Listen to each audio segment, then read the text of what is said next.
울산 지역 SFC 교사 세미나에 오신 우리 울산 지역에 있는 각 교회의 성도 여러분 주 안에서 축복하고 환영합니다. 우리 서로 옆에 있는 분들 처음 뵙는 분들이 많지만 함께 인사해 보겠습니다. 반갑습니다. 반갑습니다. 울산 지역에 있는 각 교회에서 다음 세대 또 한 영혼들을 세우기 위해 힘쓰시는 우리 교사들이 주 안에서 이 자리에 한 가족이 되어서 모였습니다. 하나님께서 우리와 함께 하실 줄 믿습니다. 하나님께서 이 자리 가운데 함께 해주셔서 함께 하나님을 찬양하고 또 함께 강의를 들을 때 하나님께서 우리에게 귀한 은혜를 내려주실 것을 기대하며 시간 잠깐 기도하며 나아갔으면 좋겠습니다. 하나님, 오늘 이 자리에 우리와 함께 해주옵소서. 우리 각 지역에 있는 다음 세대와 또 한 영혼을 위해 수고하는 교사들이 주님 모였습니다. 우리 강사 목사님을 통해서 주실 강의를 통해 많은 지혜를 얻어가는 시간 되도록 하나님께서 은혜 베풀어 달라고 우리 시간 함께 잠깐 묵상으로 기도하며 나갔으면 좋겠습니다. 기도하겠습니다.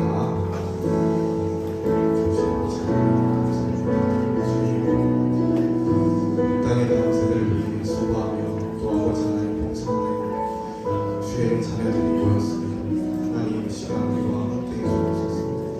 주님의 뜻을 깨닫고 복음이 무엇인지를 더 깊이 알아가고 이 땅에 무너져가는 다음 세대가 다시 우리를 통해 일어설 수 있도록 주님이 역사하여 주옵소서.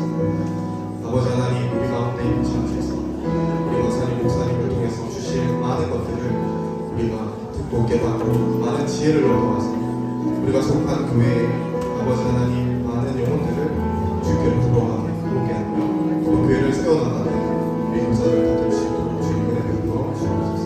말씀으로 기도합니다. 우리 함께 이 시간 하나님 앞에 주 앞에 엎드려 찬양하면서 나아가겠습니다.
나의 모든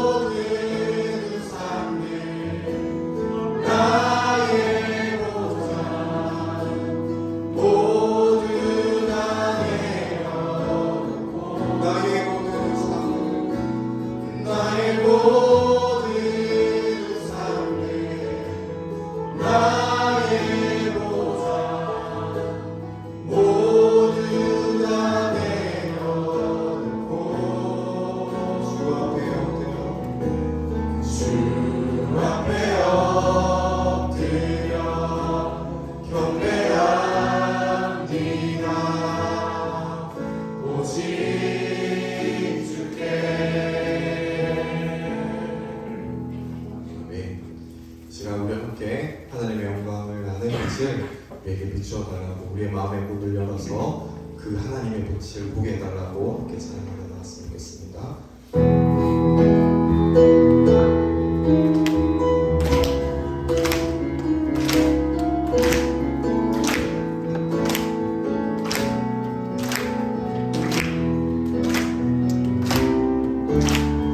내 맘의 눈을 여소서 내 맘의 눈을 열어 주목해 하소서 주목해 하소서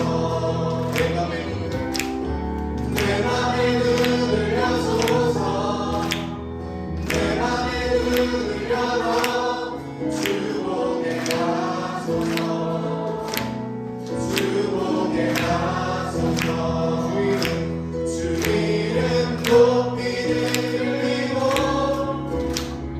영광의 빛 비춰주시며 권능 넘친 길 보기 원하네 거룩 거룩 거룩 주 이름 높이 들리고 영광의 빛 비춰주시며 권능 넘친 길 보기 원하네 거룩 거룩 거룩 내 맘의 눈을 여소서 내 맘의 눈을 열어 주목해 하소서 주목해 하소서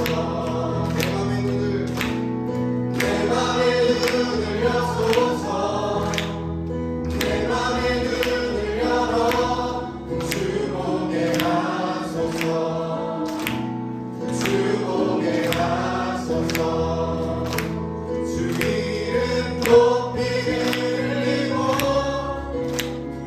영광의 빛 비춰주시며 권능 넘친 길 보기 원하네 거룩 거룩 거룩 주 이름 높이 들리고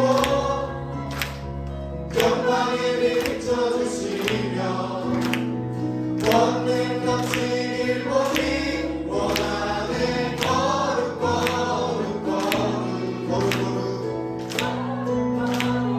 거룩 거룩 거룩 거룩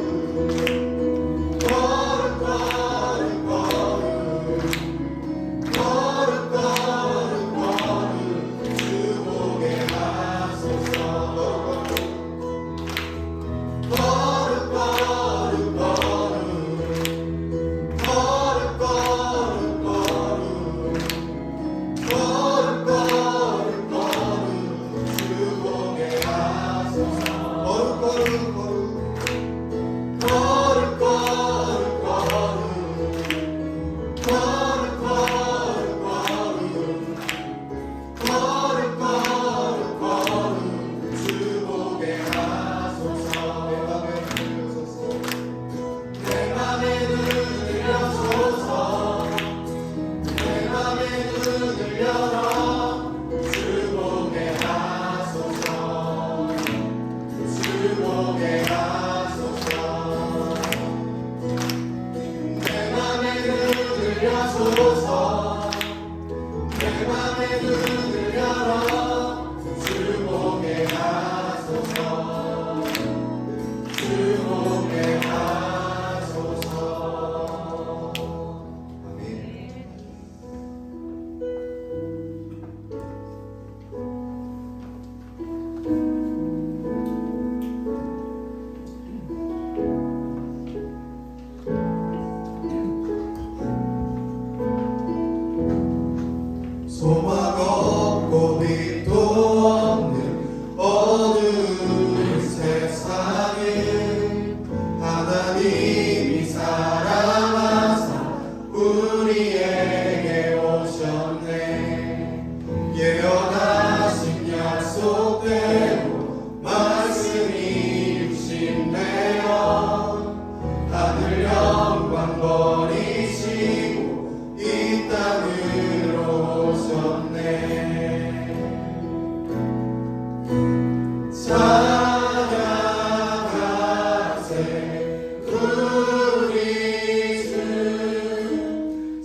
우리 주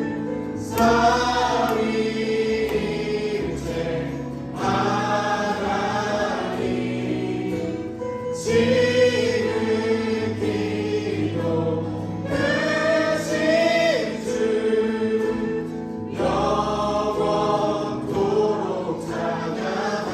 찬양하세 우리 주 찬양하세 우리 주 삼위일체 하나님 지극히도 크신 주 영원토록 찬양하세 우리 주 찬양하세 우리 주 삼위일체 하나님 지극히도 크신 주 영원토록 찬양하리라. 우리 시간 함께 기도하러 나아갑시다. 하나님 아버지, 바쁘고 분주한 일상 가운데 주님의 교회를 걱정하고 또 한 영혼을 위하여 교사로 세움받은 우리가 주 앞에 나왔습니다. 하나님, 이 자리에 우리 가운데 함께 해주셔서 다시 한 번 더 이 시대의 부흥을 갈망하는 우리가 되게 해달라고 기도합시다. 하나님 아버지, 오늘 이 강의를 통해 우리가 복음이 무엇인지 깊이 깨닫고 알게 해주셔서 많은 지혜를 얻고 우리 각 지역 교회에서 다음 세대를 다시 한 번 더 세워나가는 우리 교회 교사들 될 수 있게 해달라고 이 시간 함께 기도하며 나갔으면 좋겠습니다. 기도하겠습니다.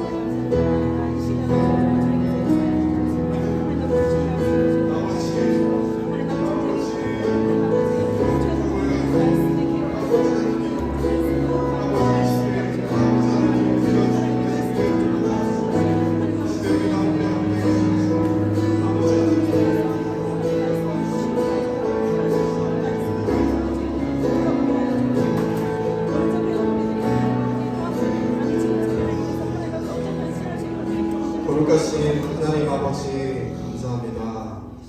하나님 아버지, 오늘 우리에게 SFC 교사 세미나를 허락하셔서 우리로 이 자리 가운데 불러주심에 감사합니다. 특별히 울산의 각 지역 교회에서 교사로 수고하며 섬기는 자들을 함께 주 안에서 한 자리로 불러주시니 감사합니다. 하나님 아버지, 이 시간 모인 자리에 주님 함께 해주셔서 한 영혼을 세우기 위해 또 교회를 위해 섬기는 모든 이들 위해 주님 은혜를 내려 주옵소서. 갈수록 교회 다음 세대와 청년들이 줄어가는 시대입니다.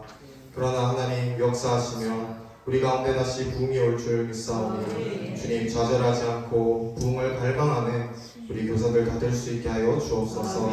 하나님 아버지, 오늘 이 강의를 위해 서울에서 이 자리 가운데 함께 해주신 이정규 목사님을 위해 기도합니다. 우리 이정규 목사님을 통해 복음이 무엇인지를 우리가 깊이 깨닫고 알게 해 주옵소서. 그래서 이 복음을 통해 주님께서 우리에게 주실 그 부흥을 기대하며 이 땅에 다음 세대를 세우는 데 많은 지혜를 얻어가는 이 강의 시간 될 수 있도록 성령께서 역사하여 주옵소서. 감사합니다. 우리 주 예수 그리스도의 이름으로 기도합니다. 아멘.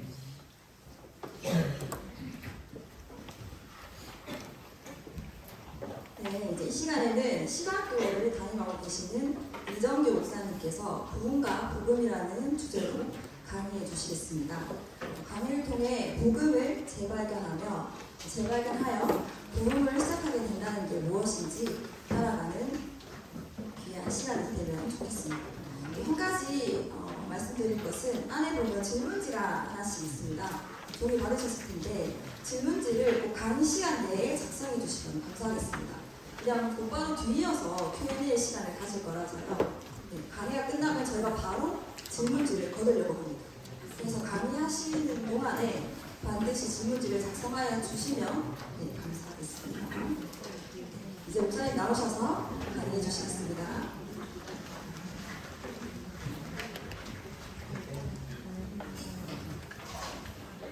네, 감사합니다. 강연 다 봐주셨죠? 네. 일단은 제가 지금부터 무슨 일을, 뭘 하려고 하는지를 좀 설명을 해드리겠습니다. 이제 부흥과 복음이라는 제목의 강의인데요. 그러니까 주로 저는 이제 부흥에 관한 이야기를 하려고 합니다. 그럼 부흥이 일어날 때 복음이 어떤 역할을 하는지에 대해서 이제 여러분들에게 이야기를 하면서 복음을 재발견하고 이제 다음 세대들에게 지속적으로 가르치는 것만이 그러니까 우리가 부흥을 볼 수 있는 단 하나의 유일한 길임을 여러분들에게 설득을 해보려고 합니다. 물론 지금까지 얘기가 여러분들에게 어떤 의미에서 너무 당연하게 들릴 겁니다. 아니 어떤 교회든 복음을 재발견하고 복음을 전해야 부흥하는 거지. 근데 그럼 지금까지 부흥하지 않은 교회는 복음을 안 전해가지고 그런 건가? 그렇게 말하기도 쉽지 않을 겁니다. 그렇죠? 그래서 좀 여러 각도로 우리 역사에 관한 이야기를 좀 해가면서 여러분들이 무엇을 할 수 있는지 그리고 제가 지금 무엇을 할 수 있는지 한번 이야기를 나눠보려고 합니다. 강의를 나눠드렸는데 강의하는 뭐 제가 다 읽으면서 하거나 강의 안에 있는 모든 내용들을 다 하려고 하지는 않을 겁니다. 왜냐하면 강의는 제가 비교적 꼼꼼하게 작성을 했는데 그건 여러분들이 이제 나중에라도 내용에 관심 있으시면 읽어보시라고 제가 꼼꼼하게 작성을 한 거고요. 제가 이제 어느 부분 좀 이렇게 발췌해 가면서 여러분들에게 읽자고 하면은 그때 같이 보시면서 하시면 될 것 같습니다. 그렇게 하는 걸로 알아주셨으면 좋겠습니다. 먼저 이런 이야기를 좀 하나 드리겠습니다. 제가 최근에 이제 저하고 친한 어떤 목사님의 이야기였습니다. 그러니까 이제 그분은 지역교회에서 신실하게 목회를 잘 하고 계시는 이제 7년차 담임 목사님이었습니다. 그리고 그분이 이제 저하고 좀 친한 분인데 한 달 전에 같이 식사를 하게 됐었습니다. 식사하면서 이런저런 얘기를 하다가 이제 신학교 가가지고 잠깐 강의를 하시는 분이 있을 거예요. 신학교 가가지고 강의도 하고 또 그 교회에 이제 그 교역자를 청빙할 일이 있어서 교역자 청빙할 일이 있어서 이제 많은 교역자들한테 면접을 좀 보고 그랬나 봐요. 그러면서 이제 좀 한탄하면서 저한테 이런 이야기를 해주시더라고요. 그 목사님이 근데 내가 많은 걸 물어봤는데 말이야 요즘 교역자들이 요즘 그 젊은 교역자들이 자기도 젊으면서 요즘 젊은 교역자들이 말씀으로 사람이 변하는 걸 본 적이 없대. 그러는 거예요. 말씀을 통해서 사람이 회심하고 변하는 걸 제가 태어나서 한 번도 본 적이 없대 라고 얘기를 하는 거예요. 그래가지고 저는 이건 큰일인데? 라는 생각을 잠깐 했습니다. 그리고 이제 저도 궁금해가지고 이제 아는 분들한테 이런저런 얘기를 하다가 저는 이제 이 질문이 궁금하잖아요. 그래가지고 물어봤는데 진짜로 그러니까 신앙생활을 하고 교역자로 삶을 살면서 그러니까 말씀을 통해서 사람이 변화되는 걸 한 번도 본 적이 없다. 특히나 기독교인이 아닌 사람이 예수 그리스도에 관한 복음을 듣고 설교를 통해서 회심하고 변화가 되는 것을 본 적이 없다라는 이야기를 들을 때마다 많이 듣게 됐어요. 그러다 보니까 되게 마음이 좀 아팠습니다. 왜냐하면 이제 부흥이라는 것을 경험해 보지 못한 사람은 부흥이 무엇인지 어떤 일이 일어나는지 알지 못할 뿐더러 그리고 어떤 의미에서는 그러니까 침체되고 그냥 말씀의 능력과 생생함이 없는 교회의 현실을 당연하게 여기게 되는 경향이 생기거든요. 그래서 교회에서의 그 예배와 삶 전체가 어떤 강한 역동과 그 능력을 나타내는 것을 소망하고 그런 역동과 능력이 나타나지 않는 것이 이제 잘못됐다고 생각하기보다는 원래 교회가 그런 거지. 그래서 일종의 문화 생활로 교회 생활과 예배를 오해하게 되는 경향이 있기 때문입니다. 이건 아마 여기 앉아 계신 분들에게도 어쩌면 슬프게도 해당되는 일일지도 모르겠습니다. 여기 계신 분들 중에서도 이제 다음 세대를 교육하고 섬기려고 교사가 되신 분들 혹은 이제 교사를 오랫동안 섬기신 분들일 겁니다. 그래서 여기 계신 분들 중에서는 아마도 그러니까 내가 다음 세대의 청년, 청소년 그리고 아이들에게 복음을 전하다가 그들이 회심하고 예수 그리스도를 믿고 받아들이게 된 것을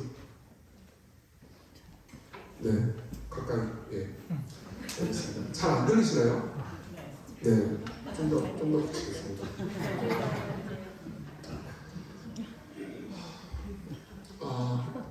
한 번도 경험해 본 적이 없으신 분도 계실 겁니다. 여기 교사분들 중에서도 그렇다면 또 그건 나름대로 슬픈 일이겠죠. 그러면 이런 문제를 이야기하는데 저는 제가 왜 이런 이야기를 할 수 있을까요? 그러니까 감사하게도 저는 그런 경험들을 해왔고 지금도 하고 있는 것 같습니다. 하나님의 은혜로는. 여러분들이 이해를 돕기 위해서 제 이야기, 그러니까 저희 교회 이야기를 잠깐만 하겠습니다. 지금부터 하는 이야기가 자랑이 되지 않았으면 좋겠는데 어쨌든 가급적 있는 그대로의 진실을 그냥 여러분들에게 전달해드리는 방식으로 이야기를 하려고 하겠습니다. 저는 심업교회를 2011년도에 개척을 했습니다. 2011년도 4월에 서울의 구로 디지털 단지라는 곳이 있습니다. 옛날에 구로 공단이었죠. 거기서 교회를 개척을 했습니다. 거기서 12명의 저희 부부까지 해서 12명의 젊은이들이 구로 디지털 단지에서 개척을 했고요. 그리고 지금은 구로에 500명에서 600명 정도의 성도들이 모여서 예배를 하고 있습니다. 그리고 그곳의 성도들의 평균 나이는 30.1세입니다. 물론 그 지역 자체가 젊은이들이 많이 사는 동네이긴 합니다. 왜냐하면 그곳이 이제 한 17년 전부터 그 이제 IT 산업을 중심으로 한 그 산업 단지가 됐거든요. 그래서 저희 교회만 해도 그러니까 IT 개발자들과 그리고 디자이너들이 굉장히 많습니다. 그러니까 이제 그 지역에서 살고 있는 젊은이들을 이제 복음을 전함으로써 그들이 예수 그리스도를 믿도록 하는 일을 했던 거죠. 그리고 이제 저희 교회가 성장하면서 특히 이제 지난 한 3년 정도 저희 교회가 제일 많이 성장했습니다. 그러니까 코로나 기간이죠. 코로나 기간에 좀 많이 성장했습니다. 성장한 이유에 대해서는 모르겠습니다. 내부적으로 정확한 이유를 우리는 알지 못합니다. 대체로 그 이전까지는 저희는 한 번도 저희 교회 설교를 인터넷으로 서비스한 적이 없습니다. 근데 이제 코로나가 터지고 나서 어쩔 수 없잖아요. 유튜브를 해야 되니까 그때 유튜브를 만들어가지고 인터넷으로 예배를 이제 동영상 서비스를 했거든요. 근데 그때 그러다 보니까 이제 설교를 계속 올리게 됐고요. 그리고 설교를 듣던 사람들 중에서의 수평 이동이 꽤 많았습니다. 그러니까 저희가 코로나 직전, 그러니까 2020년 1월, 2월 이때쯤 저희 교회 교인 규모가 한 220명, 30명 규모였거든요. 근데 이제 올해 초 때 이제 510명, 20명 이때를 넘었으니까 아마도 그 사이에 이제 사실 원래 있던 때보다 더 많이 늘었죠. 그런 일이 있었습니다. 근데 사실 그게 저한테는 그렇게 감사한 일이긴 했지만은 그렇게까지 기쁜 일이라고만 볼 수는 없었습니다. 왜냐하면 그 이전의 시방교회는 특히 이제 2017년, 18년, 19년 때 더욱 그랬는데요. 그러니까 기독교인이 아닌 사람이 회심을 하거나 혹은 기독교인이었다 하더라도 아주 오랜 기간 동안 신앙이 거의 없고 그리고 몇 년 이상 교회를 떠나 있던 사람들이 복음을 재발견하고 하나님을 만나는 일들이 빈번하게 있었기 때문입니다.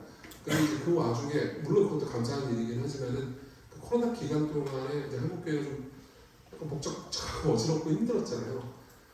그 상황에서 이제 수평이동 중심으로 교회가 성장한다는 것은 좀 저한테는 한편으로 감사하다고 볼 수도 있었지만은 또 다른 한편으로 슬픈 일이기도 했습니다. 그래서 이제 저희가 그 결단을 내렸던 거는 이제 올해 초에 3월달에 그 구로 디지털 단지 말고 서울의 신촌 지역에 교회를 하나 더 개척하는 거였습니다. 그래서 그곳에서 아예 기독교 신앙이 없는 사람들 그리고 교회를 떠난 지 최소 5년 이상 된 사람들을 대상으로 해서 복음을 전해서 그들에게 예수 그리스도를 말하고 그리고 그들을 중심으로 이제 성장하는 교회를 세우기를 원했습니다. 그래서 그걸 2011년도 12월 달에 계획을 했고요. 그리고 작년 한 해 동안 준비를 했습니다. 그래서 24명의 개척 멤버를 구로에서 모았습니다. 그리고 올해 초에 이제 3월 둘째 주에 24명의 개척 멤버로 저까지 25명인데요. 25명의 개척 멤버로 이제 신촌에 교회를 하나를 개척을 했죠. 그래서 실제로 지금 저는 어떻게 사용하고 있냐면은 두 개의 교회를 앞으로 어떻게 될지는 모르겠습니다만 두 개의 교회를 다 지금 담임 목사로 섬기고 있습니다. 이걸 멀티 사이트 방식의 교회라고 부릅니다. 그래서 저는 1, 2부 예배, 그러니까 오전 10시하고 낮 12시에 있는 예배를 구로 디지털 단지에 있는 교회에서 설교를 하고요. 그 다음에 신촌으로 넘어와서 신촌으로는 오후 3시에 예배가 있습니다. 오후 3시에 똑같은 설교를 하는 이제 신촌에서의 예배가 있고 그리고 나서 이제 저녁 7시에 또 신촌에서 예배가 있습니다. 그래서 저녁 7시에는 이제 기독교인이 아닌 사람들, 아예 그러니까 기독교 신앙에 대해서 전혀 모르는 사람들이 앉아 있다라는 가정하에서 하는 설교를 올해 3월부터 지금까지 계속해서 해왔습니다. 이게 지금 현황이고요. 그리고 이제 지난 3월부터 신촌에서 어떤 일이 있었는지를 좀 간략하게 말씀드리겠습니다. 지금 현재 신촌은 저희가 재적 인원이 77명에서 78명 정도가 됩니다. 그리고 평균 3시 예배 때 예배 참석 인원이 60명이 넘었습니다. 저녁 예배 참석 인원은 한 45명 정도가 되고요. 그래서 새로운 공간을 알아보고 있습니다. 사람 숫자가 는 거는 그렇게까지 저희를 보고시키는 일은 아니었고요. 오히려 그 사이에 벌어진, 그러니까 저희 특히 개척 멤버들 입장에서도 상상할 수 없었던 일들이 저희한테는 굉장한 충격이었습니다. 아예 기독교 신앙이 없는, 그러니까 태어나서 한 번도 교회를 안 가본 사람들이 와서 복음을 듣고 그리고 예수 그리스도를 믿고 받아들이는 일들이 빈번하게 일어났습니다. 지금까지 몇 명 세례를 주었고요. 그리고 세례를 받기 위해서 좀 준비하는 사람이 2명이 있고요. 나머지 사람들도 지금 계속해서 복음을 들으면서 예수 그리스도가 자신의 삶의 진리인지를 찾고 있습니다. 실제로 성찬을 저희 교회는 매주 성찬을 하거든요. 매주 성찬을 하는데 성찬에 참여하지 못하는 사람들이 절반을 넘었습니다. 이제는. 그러니까 성찬을 이렇게 매주 해야 되는 게 맞나 싶을 정도의 상황이 된 거죠. 구체적인 이야기를 조금 더 소개해드리자면은 저로서는 굉장히 즐거운 일입니다. 그러니까 예를 들면 이런 거죠. 그러니까 처음 왔던 어떤 자매 이야기를 해드리겠습니다. 이 자매는 한 번도 교회를 다닌 적이 없었고요. 그리고 이제 기독교 예배라고는 자기가 다니는 대학교는 이제 미션 스쿨을 다녔던 거죠. 대학교에서 했던 이제 채플밖에 없었습니다. 근데 그곳에서 성경 말씀을 들을 수는 없었어요. 대학교 채플은 보통 그러니까 성경 말씀을 강해적으로 전달하기보다는 거의 인문학 강의나 공연 정도로 이루어졌기 때문이죠. 그러니까 태어나서 처음으로 기독교 예배에 강해 설교를 들은 겁니다. 그리고 나서 이제 끝나고 나서 인사하는 시간에 그 분이 저한테 이걸 계속 내가 들으면서 와도 듣기 위해서 매주 참석을 해도 되냐고를 묻더라고요. 물론 이제 그 친구는 우리 교회에서 이제 우리 교회에 그 개척 멤버 중에 한 명이 이제 자기 친구를 데리고 온 거였습니다. 그래서 묻더라고요. 그래서 얼마인지 그래도 좋다. 그러니까는 이제 회비가 얼마냐고 묻더라고요. 그래가지고 회비는 없고 우리는 헌금이라는 걸 하는데 그럼 헌금이 얼마냐는 거예요. 그런 건 없다. 11조하고 뭐 이런 것들이 있긴 있는데 지금 당장 낼 필요도 없고 거기에 대해서 강요하지 않는다. 나중에 복음을 제대로 이해하고 받아들이게 되면은 그때 기쁨으로 하셔도 된다고 이렇게 얘기를 했어요. 근데 그게 잘못 충격적이었던 것 같습니다. 그런 사실 자체가요. 그리고 이제 계속해서 설교를 듣고 개인적으로 이제 궁금한 게 있으면 저한테 물어보고 그리고 저희 교육자 한 명이 더 있거든요. 신촌에는 교육자 한 명과 같이 성경 공부를 시작했습니다. 굉장히 즐거운 일이었어요. 그러니까 성경을 보여주면서 예를 들면 이제 뭐 어떤 몇 장 할 때 이제 21장 4절 여기는 읽어보세요. 그거 하잖아요. 그럼 이제 지금서 4번이요? 이렇게 물어봐요. 4절을 모르는 거죠. 그러니까 이제 되게 재밌지 않습니까? 그리고 이 자매가 그러니까 3주 전에 이제 설교를 마치고 나서 예배를 마치고 나서 저한테 해줬던 이야기를 전달해 드릴게요. 예배 시간 내내 울고 있더라고요. 그래가지고 대체 왜 그런 걸 했는데 그러니까 나중에 이제 끝나고 나서 제가 요즘 요셉에 관한 시리즈 설교를 하고 있거든요. 근데 자신의 인생에서 그렇게 긴 인생도 아니었죠. 20대 중반이니까 그렇게 긴 인생도 아니었지만 20대 중반이라고 해가지고 삶에 고통과 괴로움이 없었겠습니까? 근데 자신의 인생이 이제 요셉의 이야기를 들으면서 요셉과 자기 자신이 돈을 시작하기 시작한 겁니다. 그리고 나서 이제 자신의 인생이 읽혔다고 하더라고요. 그리고 이제 저한테 이런 얘기를 해줬습니다. 그 전까지는 그때가 이제 이 자매가 우리 교회 주일날 오기 시작한 게 한 9주 정도가 됐을 때였어요. 근데 이제 저한테 이런 얘기를 해주더라고요. 그러니까 평상시에 예배에 참석해서 설교를 들을 때는 그냥 저 사람이 그냥 재미있는 얘기를 해주는 거구나. 한 1시간 50분 정도의 강연을 듣는 거라고 생각을 했었습니다. 근데 그때 그 주만큼은 진짜 신이 자기 앞에서 말을 하는 것 같은 느낌을 받았다고 했습니다. 저는 그러니까 다시 한번 여러 번 재차 물어봤거든요. 근데 그래도 뭐 달라진 게 없이 그렇게 얘기를 해줬습니다.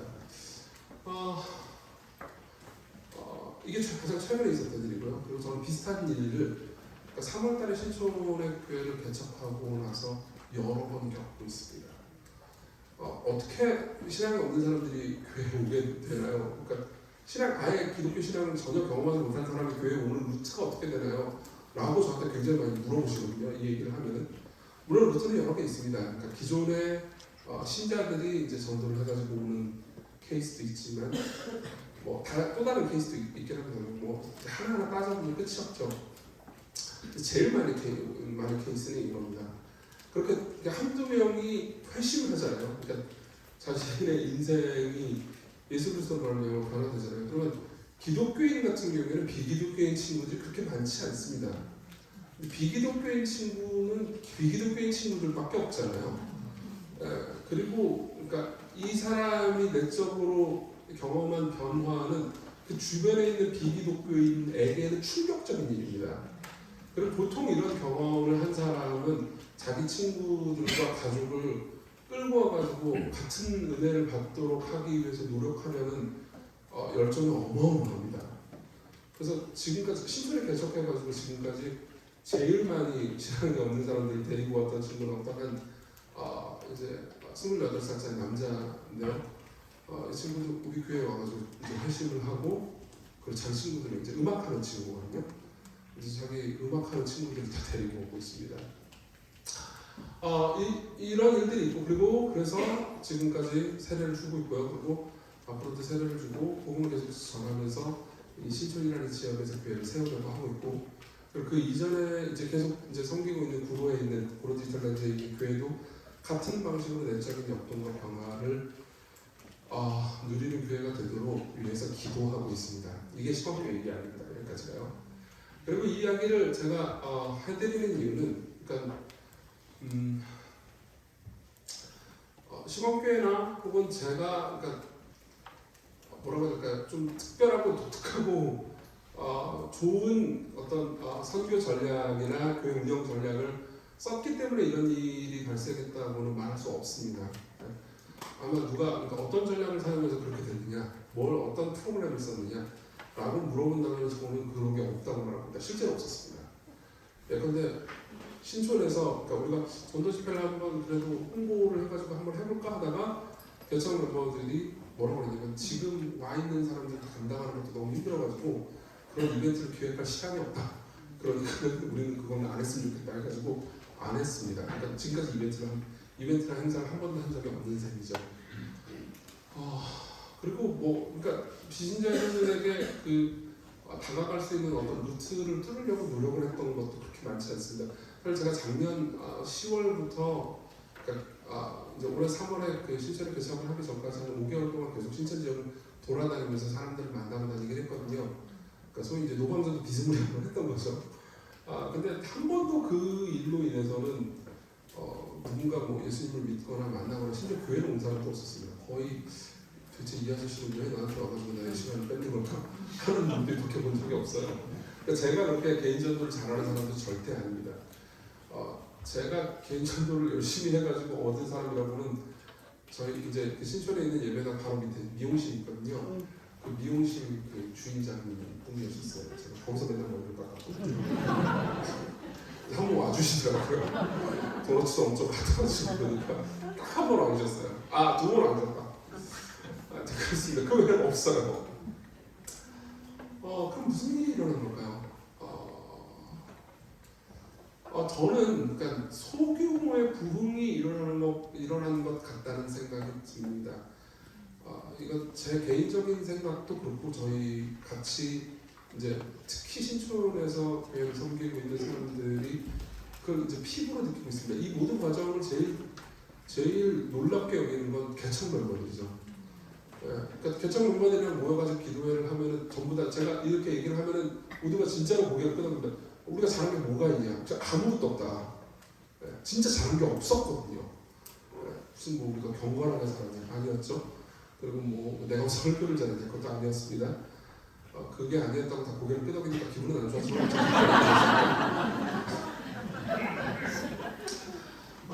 그렇다고 우리가 기도를 특심하게 했느냐? 물론 기도를 하긴 했습니다. 근데 뭐 우리가 자랑할 만큼 기도한 것도 아니었고 뭐 그렇다고 해서 모든 기도가 그러니까 금요일마다 모여서 그 도시와 그 지역과 사람들을 위해서 하나님께서 택한 백성들을 불러달라고 기도하긴 했지만 뭐 개척 멤버들이 매주 빠지지 않고 기도했던 것도 아니고요. 그리고 기도문 초기의 기도문 같은 경우에는 개척 멤버가 24명인데 어느 날은 뭐 6명 온 거예요. 6명 와가지고 이렇게 안 와? 그래서 그냥 되게 시들시들한 기도 모임을 한 날들도 있었습니다. 다시 말하면 우리가 다 잘한 게 없었다는 거죠. 근데 이제 하나님께서 은혜를 주신 거죠. 그거 외에는 좀 설명할 길이 아예 없는 것 같습니다. 그리고 사실은 그러니까 이런 일이 있기 이전에 저희는 이제 개척 준비 모임을 시작을 했었거든요. 작년 10월부터 그래서 개척 준비 모임을 하면서 그때 이제 우리가 준비 모임을 할 때 같이 공부하면서 기도했던 것이 바로 부흥이라는 주제였습니다. 부흥이라는 건 뭘까요? 우리는 부흥이라는 단어를 자주 쓰고 많이 씁니다. 그리고 사실 부흥이라는 단어를 너무 많이 쓰기 때문에 어떤 의미에서 오염된 단어이기도 합니다. 예컨대 교회가 성장하잖아요. 교회가 빠르게 사람들이 늘잖아요. 그러면은 저 교회는 부흥하고 있군이라고 생각합니다. 근데 실제로 이제 제가 교회를 섬기면서 느꼈던 거는 부흥과 부흥이 아닌 것은 단순한 사람이 늘어가면서 교인이 성장하는 것과 그리고 실제로 소규모로 하더라도 진짜 부흥이 일어나는 것은 현격한 차이가 있다는 것입니다. 이거를 제가 구로에서 일어났던 2019년도에 그러니까 신학교에서 소규모로 있었던 부흥과 프로디스라는 단지에서 있었던 거죠. 부흥과 그 이후의 이야기를 대조해가면서 이야기를 해드리겠습니다. 저는 아까 말씀드렸듯이 2012년도에 교회를 개척했었어요. 그러고 나서 2018년도까지 쭉 교회를 열심히 섬겼고 특별한 일이 없었습니다. 계속해서 조금씩 성장하긴 했지만은 그 성장들은 다 그러니까 뭐 사람의 언어로 표현할 수 있는 이유들이 있었습니다.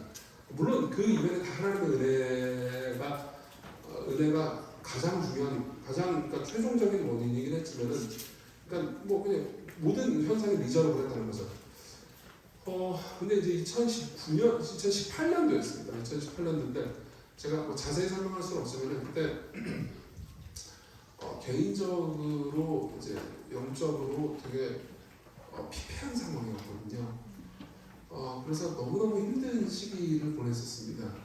그러다가 2018년도에 제가 이제 온전한 그리스도라는 책을 읽었거든요. 이건 신학책입니다. 그렇게 막 가슴을 뜨겁게 해주는 막 부흥의 불을 지르는 그런 책이 아니었어요. 그냥 율법주의라는 무엇이고 복음의 본질이라는 것이 무엇인지 그것도 신학도들과 목회자들을 대상으로 쓴 그러니까 성도님들이 읽기에는 약간 난이도가 있는 신학책이었습니다.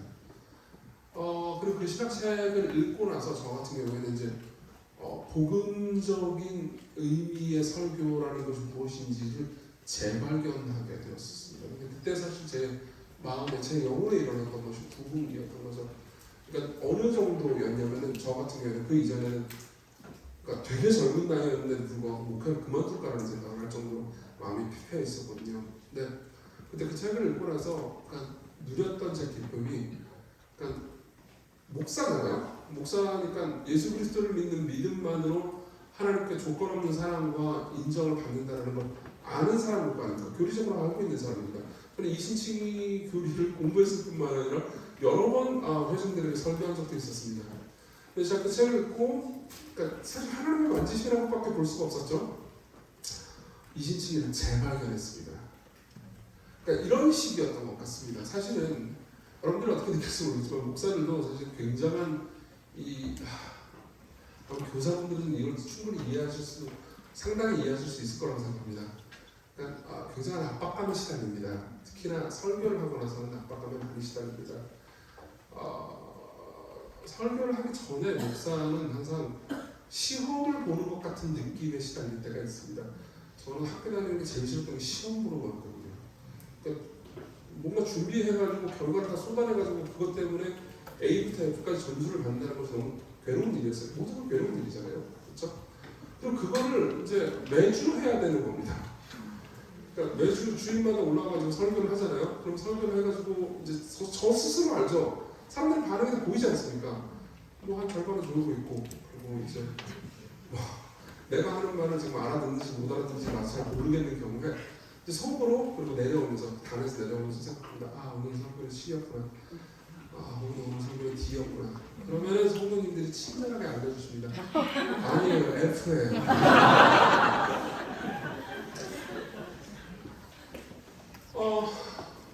그럼 어떤 생각이 드냐면 나는 목사로서 별 의미 없는 존재라고 생각이 듭니다. 그리고 그러니까 때로는 이럴 때도 있습니다. 오늘 A를 맞은 것 같은 느낌이 드는 설교가 있죠. 들으면서 그럴 때도 있습니다. 그럼 뭔가 사람들도 막 반응이 좋고 몇 명은 눈물이 좀 떨는 것 같고 그게 왜 그런지 잘 모르겠지만 그럼 내가 이제 A를 맞은 것 같잖아요. 근데 그러고 나서 시간이 지나면 그 사람의 삶이 이렇게 막 변하느냐 그런 것 같지도 않습니다. 그렇죠?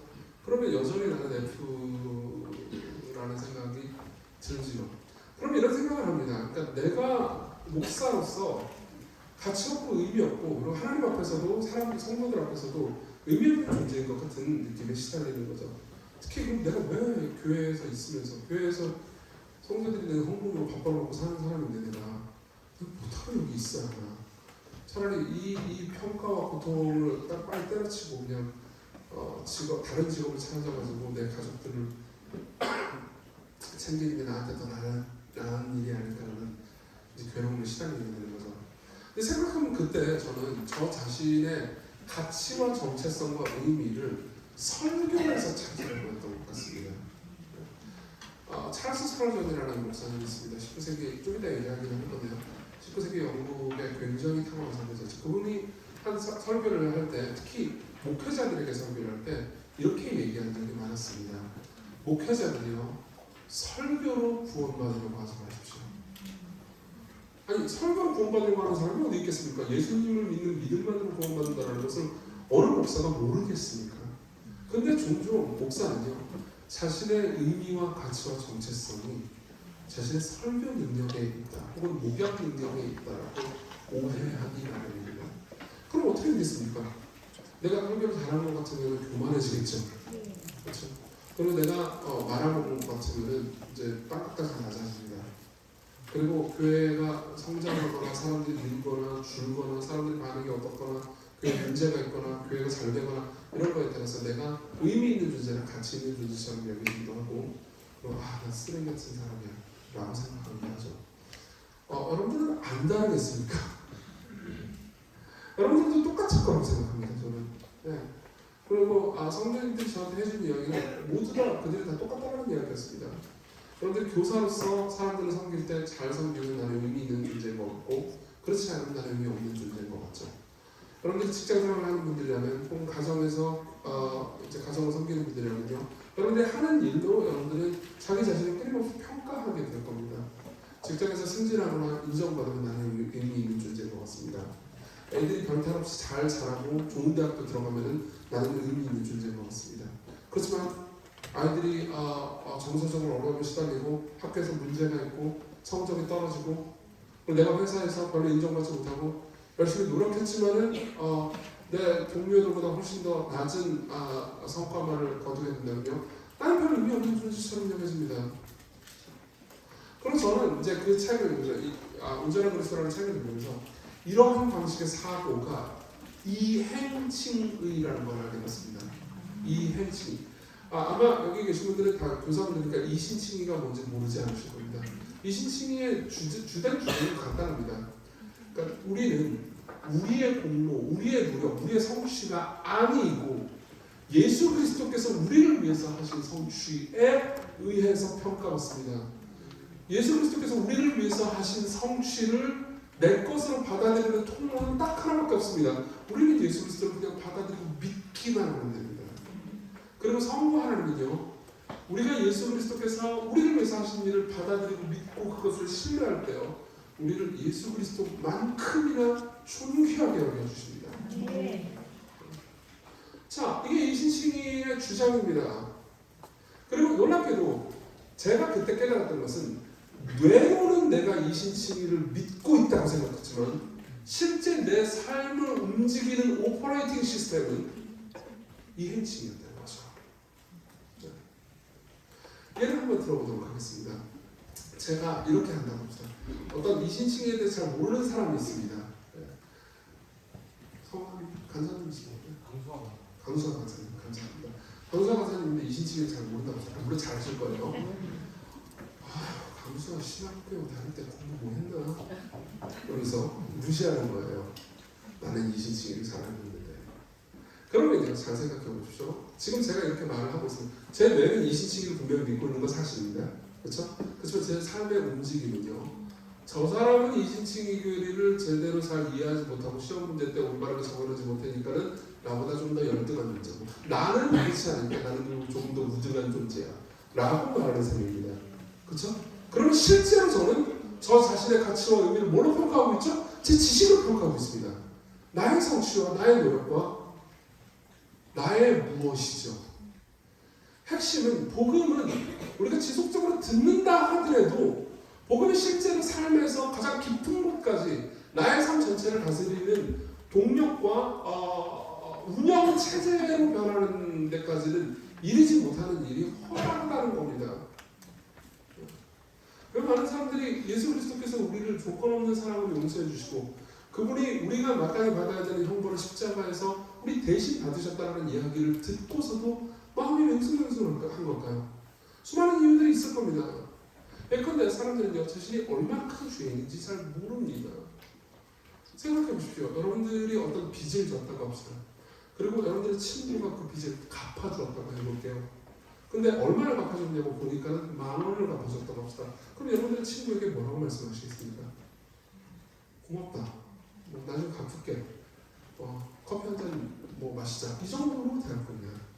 근데 만약 그게 100억이었다면요? 여러분들은 그 친구에게 뭐라고 말하겠습니까? 날 가지세요?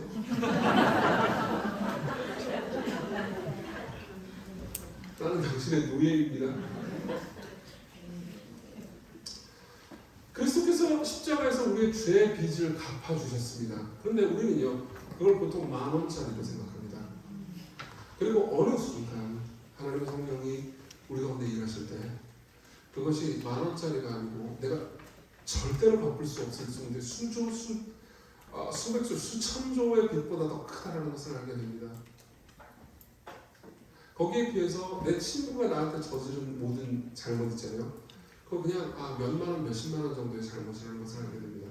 그리고 내가 그리스도 안에서 조건 없이 용납받았다는 사실이 단순한 귀로 들린 그냥 정보가 아니고요. 그것이 내 영혼을 가려하는 진실임을 깨닫게 됩니다. 그때 무슨 일이 일어난 거죠, 내 안에? 부흥이 일어난 거죠. 신학적으로 볼 때 이것은 한 개인에게 있는 영적 부흥이라고 합니다. 그리고 저는 이 개인에게 있는 영적 부흥이 2018년도에 일어났습니다. 그때 어떤 생각이 들었냐면 이런 생각이 들었습니다. 그러니까 한번 설교단에 올라가니까 이제 더 이상 저 자신의 설교에 대해서 A, B, C 이런 점수를 매길 필요가 없다는 생각이 들었습니다. 왜 그랬을까요? 그동안 저는 저를 자랑하고 싶었던 겁니다. 내가 설교 준비를 이렇게 해가지고 이렇게 멋진 말로 이렇게 괜찮은 하고 중간에 농담도 했는데 사람들이 좀 잘 웃고 그러니까 나는 훌륭한 설교자라고 생각하면서 스스로의 설교를 계속해서 점수 매기고 있었던 거죠. 그 모든 것들 다 버리는 겁니다. 그럼 생각하는 거죠. 나를 구원하신 예수 그리스도 그분이 나를 위해서 하신 일을 그리고 그분이 지금도 나를 위해서 그리고 이 청중들을 위해서 하시고 있는 일들을 자랑하고 높이고 영화롭게 하면 끝인 거예요. 자 그리고 그런 기쁨이 2018년도 여름에 제게 있었습니다.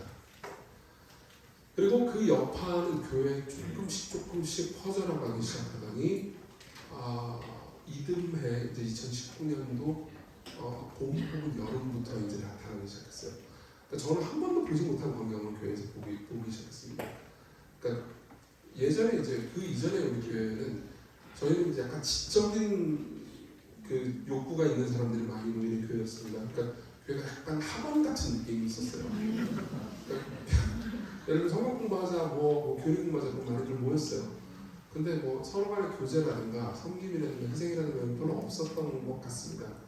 그리고 이제 교회가 좀 전반적으로 좀 약간 침체돼 있고 그런 문화가 있었습니다. 사실 초기에는 그렇지 않았는데 어느 순간부터 좀 그렇게 되더라고요.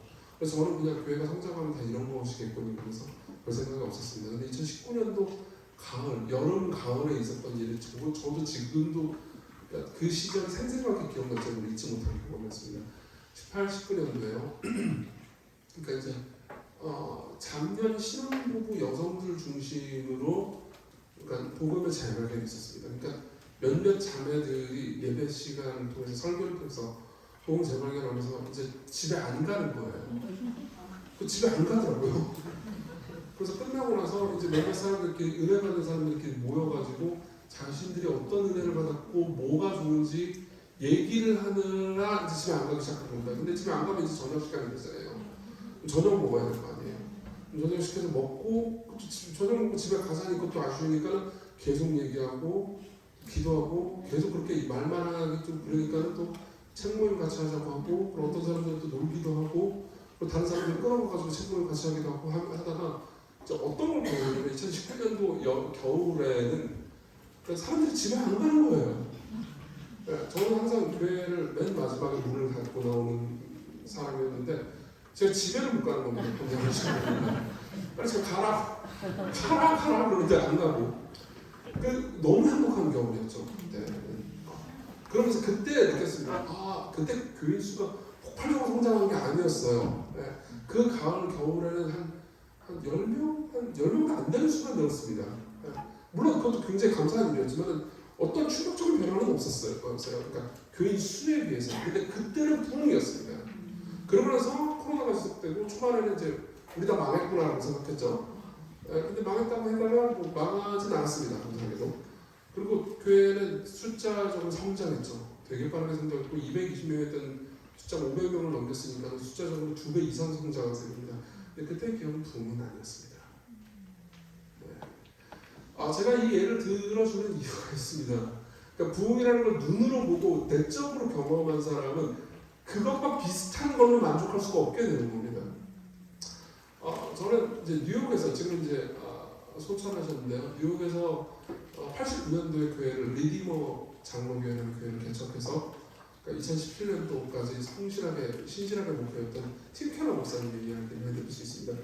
이분 역시 그러니까 몇몇 가정으로 뉴욕이라는 가장 세속적인 도시에서 복음을 전함으로써 은퇴하시기 전에 6,000명의 성도까지 성장하고 은퇴한 목사님입니다. 근데 이분이 이 교회가 제일 빠르게 성장했을 때가 언제냐면 9.11 때였대요.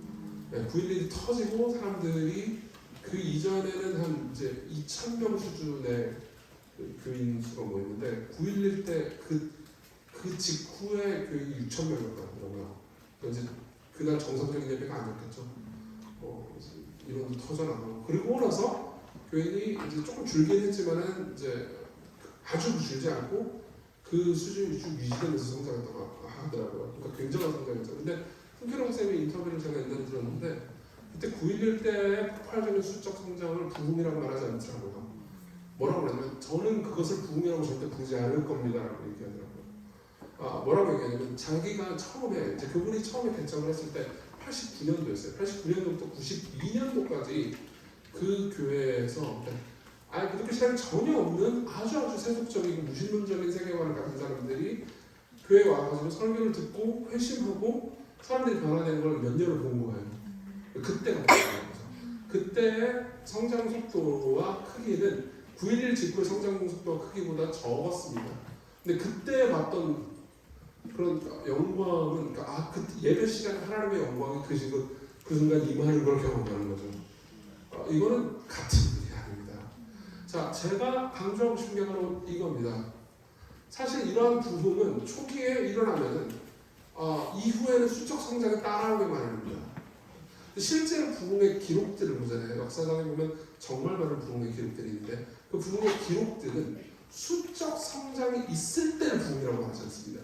수적 성장 이전에 하나님의 임재가 강력하게 있을 때를 보통 부흥이라고 하죠.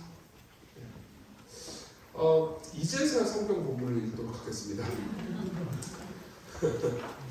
염려하지 마십시오. 그렇다고 해가지고 한없이 길게 하지 않을 겁니다. 사도행전 4장 23절입니다. 사도들이 노임에 그 동료에게 가서 제사장들과 장로들의 말을 다 하니 그들이 듣고 한 마음으로 하나님께 소리를 높이는데 대주제요 천지와 바다와 그 가운데만 하나님이시오 또 주의 종 우리 조상 다음 생을 통하여 성경으로 말씀하시기를 어찌하여 열방에 분노하며 족속들의 회사를 경영하였는고 하면서 쭉 기도를 합니다. 그러면서 31절을 같이 한번 해볼까요? 31절 같이 읽겠습니다. 시작. 위기를 당하되 모든 곳이 신동하더니 우리가 다 성령에 충만하여 함께 하나님의 말씀을 전하시니라. 이거는 사도행전에 있었던 한 부흥의 기록입니다. 그리고 이 부흥의 기록은 사도행전 다른 곳에서도 비슷한 패턴으로 나타납니다. 그리고 놀랍게도 이후에 있는 기독교 역사를 살펴볼 때 기독교 역사는 놀라운 부흥의 이야기들이 몇 개가 있거든요. 우리나라에는 있죠. 평양대부흥이 있습니다. 평양대부흥까지를 포함해서 이 패턴이 똑같이 나타납니다. 패턴은 총 4개로 이루어집니다. 모든 역사신학자들은 이 패턴에 동의합니다. 여러분 몇 페이지에 보시면 되냐면요. 2페이지 보시면 됩니다. 본연 패턴. 그냥 나눠 설명을 할 테니까 여러분 들으시면 되겠습니다. 첫 번째는 위기입니다. 부흥의 배경이죠. 분명히 지금 이 상황에서 사도행전의 상황에서는요. 그러니까 위기가 있었습니다. 당시의 위정자들, 특히나 종교 지도자들이 베드로와 요한의 복음 전하는 것을 싫어했고 박해했고 죽이려고 했습니다. 이 기독교 운동 자체를 다 신을 날려버리려고 했죠. 엄청난 위기가 있죠. 그리고 나서 그 다음에 뭐가 있냐면 기도가 있습니다. 하나님의 백성들이 하나님을 찾는 거죠. 간절히 모여서 기도를 합니다. 그리고 나서 세 번째 패턴은 진동입니다. 하나님 임하십니다. 31절에 보면 모인 곳이 진동되잖아요. 그리고 나서 보통 그러니까 하나님의 임재가 가시적으로 눈으로 본다기보다는 진짜 그러니까 개인적으로 체험할 정도로 나타납니다. 그러니까 어떻게 이런 일이 일어날 수 있지? 라는 말이 그러니까 사람들에게 흔히 나타날 정도로 가시적인 하나님의 임재와 능력이 나타납니다. 그리고 네 번째로는 변화가 있습니다. 그 결과 사람들은 변화되고 회심하고 자신의 신앙을 고백하고 그리고 변화된 사람들은 세상을 향해서 손을 뻗습니다. 그리고 세상을 섬기고 변화시키는 사람들이 되는 거죠. 이 4개의 패턴은 역사상 계속해서 똑같이 일어났습니다. 위기, 기도, 진동, 변화. 위기, 기도, 진동, 변화. 역사의 몇 가지 패턴을 좀 더 이야기를 해드리겠습니다. 3페이지에 보면 사례들이 나오고요. 사례들을 그냥 쭉 이야기로 얘기하겠습니다. 그냥 여러분 강의하는 나중에 읽어보셔도 됩니다. 첫 번째 패턴은 1720년대 미국입니다. 이거는 간단하게 배경을 좀 얘기해드리겠습니다. 아마 미국 역사에 관심이 있으신 분들은 그러니까 미국이 초창기에 종교적인 이유로 건립된 국가라는 걸 또 아실 겁니다. 그래서 그 메이플라워를 타고 온 청교도들이요. 이제 지금의 동부 쪽에 이제 정착을 했죠. 정착을 하면서 거기서 이제 계속해서 교회를 세우고 그리고 이제 기독교 신앙의 자유를 가지고 거기서 섬기려고 했죠. 그때는 꽤 오랜 기간 동안 그때부터 꽤 오랜 기간 동안 그곳에서 투표를 할 투표권은 교회 회원권이 있는 사람들만 투표를 할 수 있었습니다. 그러니까 본인이 정치를 하고 싶든 아니면 정치인을 누구를 뽑고 싶든 교회의 회원이 아니면 당연히 투표권은 없는 거였어요. 그게 1720년대까지 얘기였습니다.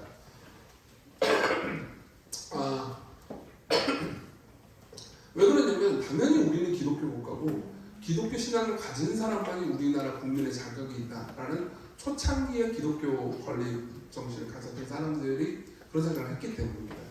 근데 그게 말처럼 쉬운 일은 아니죠. 왜냐하면요. 그러니까 초창기에 처음 정착했던 1세대들이야 그런 생각을 가진 것이 그렇게 크게 어려운 일은 아니었겠지만 그 다음 자녀들이 여러분 잘 아시겠지만 자녀들이 그다음 예수님 잘 믿나요? 아니잖아요. 그렇지만 어차피 이 나라에서 살아가려면 예수님을 믿는다고 자기가 신앙 고백을 안 하면 투표권도 가질 수 없을 정도로 사회 보장이 안 된단 말이에요. 그러면은 뭐 어떻게 할까요? 1번 진짜 회심을 한다. 2번 그냥 신앙 고백을 거짓으로 한다. 어떻게 하겠습니까? 네, 당연히 2번이겠죠. 네. 그러니까 실제로 기독교 신앙은 없는데 그냥 그 사회에서 적응하기 위해서 기독교인 문화적으로만 기독교인인 경우가 흔하게 일어나는 겁니다. 사실 대부분의 교회에서도 비슷한 일들이 일어납니다. 보통 초기에 교회를 개척하고 그리고 교회 이제 뜻을 가지고 어떤 그러니까 유능하고 탁월한 목회자가 선교를 하기 시작하면서 교회가 성장하는 경우에는 초기의 1세대들한테는 복음에 대한 감격과 기쁨 그리고 사랑이 있습니다. 그리고 신앙적인 분위기가 계속 오죠. 근데 그 자녀들 세대가 나옵니다. 그 자녀들 세대는 더 이상 이게 신앙도 복음도 잘 모르는 세대가 되거나 그리고 그 3세대까지 이어지면 더 희박해지는 경우가 많습니다. 그리고 교회들은요 보통 그렇게 그러니까 문화적으로만 기독교인이고 실제 신앙이 없는 사람들은 목회자들마다 좀 다르긴 했지만은 이 교회 회원권을 잘 안 주려고 했습니다. 그러니까 유아 세례를 받았어요. 유아 세례를 받았지만 입교를 안 시키는 방식으로 회원권을 안 줬죠. 그러면 어떻게 하겠습니까? 통합권도 없잖아요. 그러니까 나중에 미국에서 halfway covenant라는 법을 통과시킵니다. halfway covenant라는 건 뭐냐면은 유아 세례를 받았으면 그럼 기독권을 주자 이런 거였어요. 그리고 그 결과로 교회를 더 침체해 갔습니다. 이게 이제 1720년대 미국 상황이었어요. 그러니까 모두가 나는 기독교, 그러니까 미국인이면 다 나는 기독교인이에요라고 말했지만은 실제로 주일날에는 교회가 텅텅 비는 상황이었던 거죠. 그러면 그 상황에서 뭔가 그러니까 굉장히 좌절스럽고 목회자들은 좌절스럽고요. 그리고 기독교는 서서히 종교에 대해 무너지기 직전 아니었겠습니까? 그렇죠? 근데 그때 커튼 레더라는 목회자가 있었습니다. 이 사람은 그러니까 그가 젊었을 때 굉장한 부흥을 경험했어요. 개인적으로 내적으로. 하지만은 이제 점점 자신이 살아가는 미국의 교회들이 쇠퇴해가는 걸 보면서요. 그 생애 마지막 1년 반 동안 부흥을 위해서 기도했습니다. 그래서 사람들을 모아가지고 우리 매일 부흥을 위해서 기도하자라고 주장했고요. 그리고 매일 부흥을 위해서 기도하자고 할 때 매일 사람들이 모였을까요? 아니면 안 그랬을까요? 안 그랬겠죠.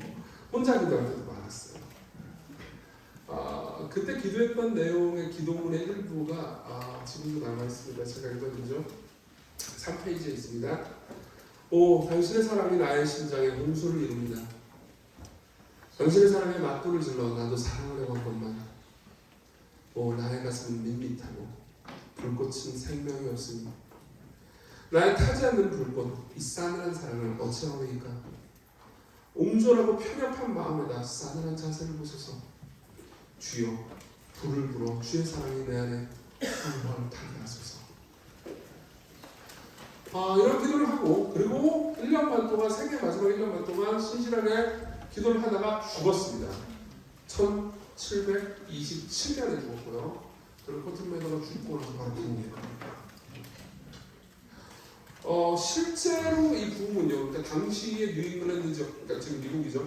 미국 전역을 다 휩쓸어 갑니다. 그래서 실제로 이제 목회를 기독교 신학을 전공한 사람들은 뭐 조나단 에드워스라든가 존 웨슬리라든가 뭐 조지 위필이라든가 이런 당시에 부흥 시대에 유명했던 목회자들을 알고 있습니다. 저도 그 목회자들을 굉장히 좋아하고요. 그 목회자들이 그 이후에 나오기 시작합니다. 그리고 하나님께서 그 목회자들의 설교를 사용해서 이제 뉴잉글랜드 전역, 그러니까 미국 전역을 다 각성시키셨죠. 이 이전에 코튼 메더의 기도가 있었습니다. 1950년대 영국도 비슷한 얘기가 있었습니다. 영국 역시 다음 페이지입니다. 신앙적으로 완전히 죽어있는 상황이었고요. 그리고 비슷하게 그러니까 태어난 사람은 다 기독교인이라고 말했습니다. 그러니까 모든 신앙인들이 늘 그렇죠. 다 기독교인이라고 말했지만 진짜 신앙은 하나가 없는 상황이었습니다. 그런 상황에서요. 17살짜리 소년이 하나 있었습니다. 소년이 있었고 이름이 찰스 스펄전이었고요. 아까 제가 잠깐 설명했죠. 이분은 이제 16살에 회심을 해요. 아주 극적으로 회심을 합니다. 예수 그리스도와 그분이 하신 일을 바라보고 회심함으로써 17살 때 사실 전도를 합니다. 전도를 하다가 그때 그 지역에 워터비치 침례교회가 있었어요. 근데 그 교회에 이제 목사님이 돌아가신 거예요. 근데 다음 목사가 없는 겁니다. 근데 이 스펄전이 워낙 전도를 잘하니까 침례교회는 그런 문화가 있거든요. 침례교회는 시학교 안 나왔는데 설교 잘한다고 설교자를 세워버리는 그런 문화가 있어요. 지금은 한국 침례교회도 거의 없어진 문화긴 한데 당시에는 있었습니다. 그래서 그냥 스펄전이 설교를 하도록 한 거예요. 그리고 스펄전이 워터비치 침례교회에서 설교를 하고 나서 그 마을 전체가 한 350명 됐거든요. 그리고 주일마다 예배에 350명씩 참석하기 시작했습니다. 그러니까 그 전에 있었던 전혀 잊지 않았던 일이었죠. 그냥 그 마을 중에 아파가지고 뭐 죽기 직전의 사람, 뭐 이런 사람들 빼고 다 온 거예요. 그 주일마다 교회 늘. 그리고 나서 19살 때 런던으로 건너갑니다. 런던에서 이제 그 교회 이름이 뉴파크 스트리트. 뉴파크 스트리트 샤브링이라는 교회에서 스펄전 목사님이 청빙을 합니다. 그리고 나서 스펄전 목사님이 청빙을 하자마자 원래는 한 150명 정도 모여 있었어요. 그 교회가. 근데 그 교회는 1000석 정도가 됐었습니다. 스펄전이 설교하고 몇 달 지나지 않아서 1000명이 다 찼어요. 그래서 안 되겠다. 이거는 그 증축을 해야겠다. 그렇죠. 1000명이 다 차면 증축을 해야 될 것 같잖아요. 근데 마침 또 땅도 있었던 거죠. 그래서 한 3000석으로 늘리자. 그래서 공사를 시작하고 그리고 그 공사를 하는 와중에 예배드릴 곳이 있잖아요. 그래서 다른 한 10,000석 정도 되는 오페라홀을 빌립니다. 그래서 거기서 좀 버티다가 3000석 완공되면 다시 이제 와가지고 여기서 예배를 드리자 했는데 아까 제가 10,000석이라고 했잖아요. 네, 10,000명이 오기 시작했습니다. 그러니까 이제 그 공사는 완전 쓸모없는 공사가 되버렸죠. 네, 공사를 완공해도 의미가 없어진 거예요. 네. 그러니까 사실상 이거는 물론 스펄전은 역사에 남을 정도의 탁월한 사람이지 않습니다. 그래서 그러니까 단순한 설교를 잘하는 사람이 나타났기 때문에 이 일이 일어났다라고 보기에는 그거는 절대 설명할 수 없는 일들이 계속해서 일어난 거죠. 그리고 그 이전에도 스펄전의 설교와 그 가르침을 읽기 이전에도 하나님께서 영국 사회에서 그리고 영국과 미국 전체에서 부흥을 주시기를 위해서 기도하고 있던 뉴욕의 그룹이 있었습니다. 그 그룹을 이제 100년 기도회라고 그러거든요. 왜 100년 기도회냐면 그 기도 모임이 100년 동안 이어졌거든요. 런던 뉴욕에서 어떤 스트리트에서 모여가지고 그냥 사업가들끼리 처음에 기도하기로 해가지고 모였거든요.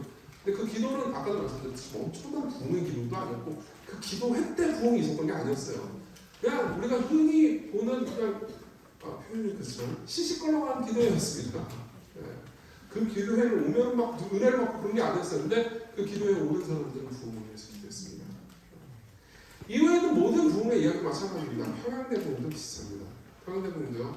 선교사들이 와가지고 한국에 이제 여러 특히 미국에서 온 선교사님들이 계셨죠. 선교사님들이 와가지고 복음을 전하면서 교회들이 세워지긴 했지만 선교사님들 내부에서 자신들이 이 한민족을 깔보고 있었구나라는 교만의 죄를 스스로 발견하기 시작합니다. 그래서 선교사님들끼리 모여서 그 교만을 회개하면서 이 땅에 부흥이 있기를 위해서 기도합니다. 그리고 1907년에 부흥이 왔습니다.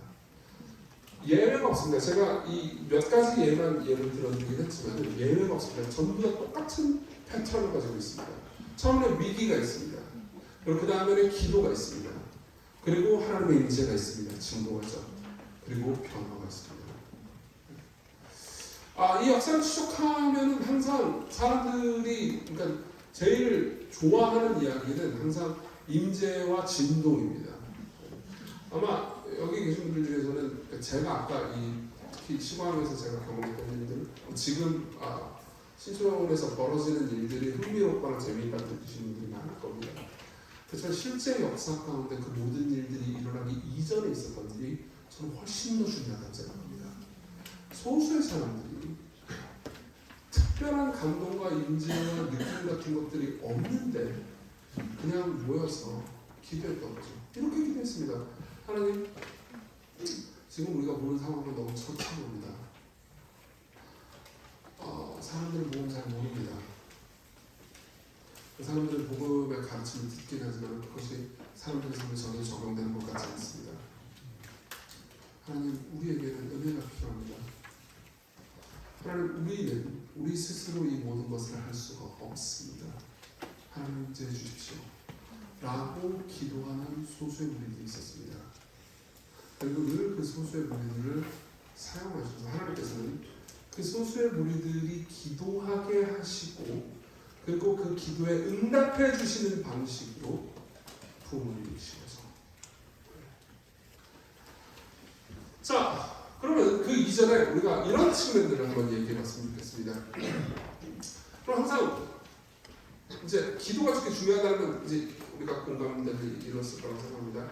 그럼 왜 그 이전에 위기가 온 걸까요? 항상 기독교 교회의 역사를 보잖아요. 그러면 부흥의 시기를 맞기도 하지만은 열매의 시기를 맞기도 하고요. 그리고 이제 침체의 시기도 꽤나 오랫동안 맞게 됩니다. 한국교회만 생각해보면 1907년 부흥의 시기였죠. 그리고 감사하게도 한국교회는 그 이후에 변화와 열매의 시기를 아주 오랫동안 누렸습니다. 제 생각엔 90년대 중반까지 한국교회는 계속해서 성장이었습니다. 근데 90년대 후반부터 한국교회 성장세가 조금씩 꺾이기 시작했습니다. 그리고 한국교회 교인들이 이제 복음의 능력 그 자체보다는 이제 교회가 정치와 결탁해가지고 좀 하락하기도 하고요. 교회에 있는 사람들이 권력과 힘을 탐하기도 했습니다. 원래 복음은 권력과 힘을 탐할 때 그 능력과 힘을 다 잃어버리거든요. 그러고 나서 2000년대, 2010년대 들어서 지금은 아마 여기 저를 포함해서 여기 있는 중에서 한국교회 전체가 쇠락기라는 것을 부인하는 분들은 아무도 없을 겁니다. 신앙생활을 오래 하신 분들, 특히 80년대부터 신앙생활을 하신 분들도 꽤 계실 것 같은데요. 그때 교회가 가지고 있던 역동과 능력을 비교해보면 지금은 참 우리가 초라한 시기를 살아가고 있다는 느끼는 분도 많이 계시겠죠. 그런 측면에서 그럼 왜 그런 일이 일어나는 걸까요? 그런 일이 왜 일어나는지는 성경에 이미 있습니다. 5페이지에 보면요. 신명기의 말씀 제가 읽어드릴게요. 신명기 8장의 말씀을 읽어드리겠습니다. 자, 여기 8장에 보면요. 제가 밑줄을 그은 부분이 있고요. 그리고 이탈리아체로 기울인 부분이 있습니다. 그걸 구분해가지고 잘 봐주셨으면 좋겠습니다. 네 마음이 교만하면 내 하나님 여호와를 잊어버릴까 봐 염려하라. 여호와는 너를 애굽 땅 종되었던 집에서 이끌어내시고 너를 인도하여 광대하고 위험한 광야 곧 불뱀과 전갈이 있고 물이 없는 간주한 땅을 지나게 하셨으며 또 너를 위하여 단단한 바석에서 물을 내셨으며 네 조상들도 알지 못하던 만나를 광야에서 내게 먹이셨나니. 자, 이 밑줄 부분을 잘 생각해 보십시오.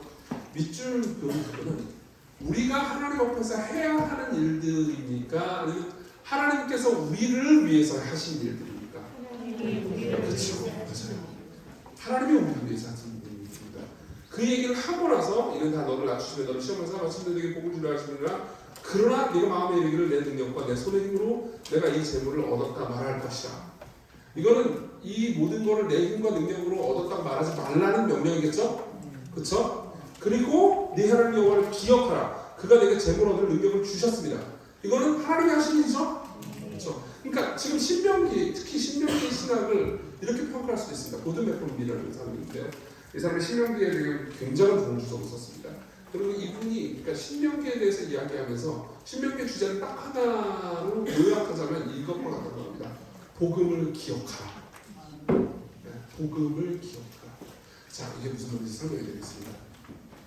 우리는 복음이라는 말을 너무나도 교회에서 많이 듣습니다. 그렇죠? 그러다 보니까 너무 많이 들으면 의미를 오히려 너무 많이 쓰거나 너무 많이 들으면 그 의미를 정확하게 못 쓰게 되는 경우가 허다합니다. 예컨대 사랑이라는 단어가 그렇죠. 사랑이라는 단어는 우리는 굉장히 다양한 사람들이 굉장히 다양한 상황에서 너무 많이 써버립니다. 그래서 의미를 명료하게 딱 짚기가 어려워졌습니다.